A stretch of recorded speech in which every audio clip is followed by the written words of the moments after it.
आजम खान, उनके बेटे अब्दुल्ला और उनके परिवार पर इस वक्त 200 से ज्यादा मुकदमे दर्ज हैं। इसी वजह से आजम खान और उनके बेटे के नामांकन का सबसे ज्यादा इंतजार उनके विरोधियों को ही है। आजम खान और उनके बेटे की सियासी डगर में कानूनी अड़चने पैदा करने वाले कांग्रेसी प्रत्याशी और बीजेपी प्रत्याशी की क्या रणनीति है, देखिए रवीश रंजन शुक्ला की इस ग्राउंड रिपोर्ट में। जाने वक्त 2 मिनट को आंख खुली और मुझसे कहा, बेटे अगर मुझे कुछ ऐसा हो गया है कि मैं ठीक नहीं हो सकता,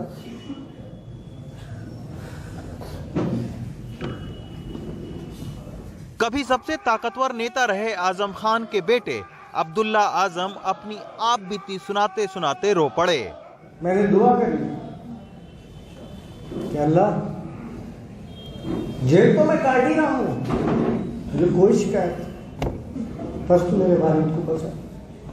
अब्दुल्ला और उनकी मां जेल से बाहर हैं, लेकिन आजम खान अभी जेल में हैं।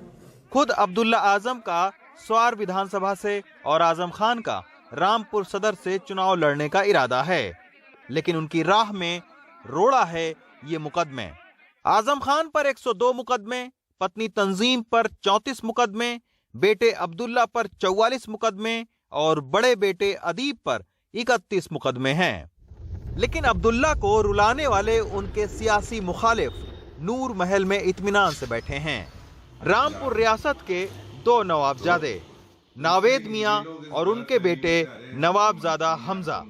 नावेद मियां आजम खान के खिलाफ रामपुर सदर से कांग्रेस के प्रत्याशी हैं और उनके बेटे हमजा अपना दल के टिकट से स्वार विधानसभा से अब्दुल्ला के खिलाफ चुनाव लड़ने की तैयारी में हैं। लेकिन नावेद मियां को आजम खान और उनके बेटे के नामांकन का बेसब्री से इंतजार क्यों है? हर चीज लीगली होनी चाहिए, मगर अगर उसमें कोई चीज इलीगल होगी तो हम तो चुनाव आयोग के संज्ञान में लाएंगे उस चीज को। तो क्या सर इलीगल है? आप पहले नॉमिनेशन तो फाइल करें, उसके बाद पता चलेगा। स्क्रूटनी में जब आएगा नॉमिनेशन तब हम बताएंगे।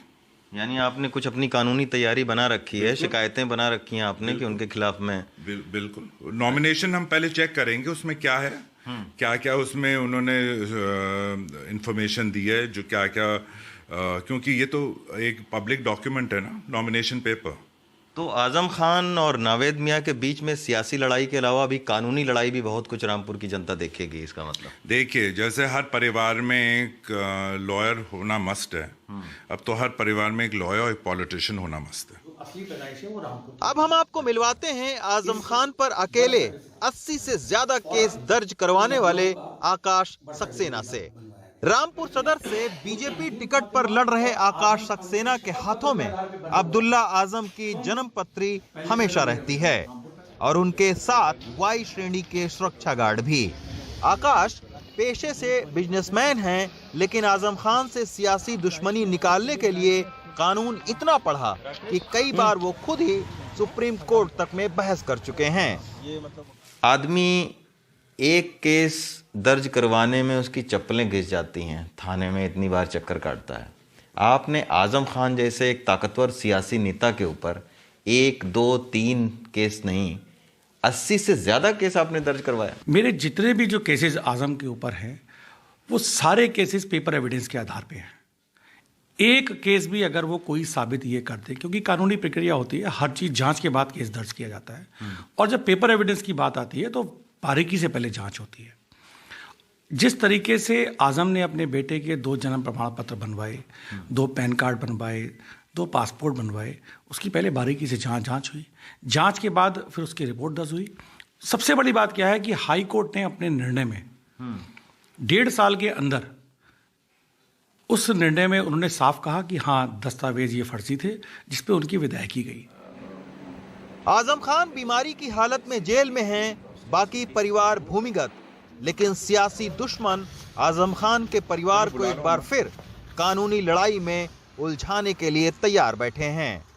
रामपुर से तमकीन खान और राकेश के साथ रवीश रंजन शुक्ला, NDTV इंडिया।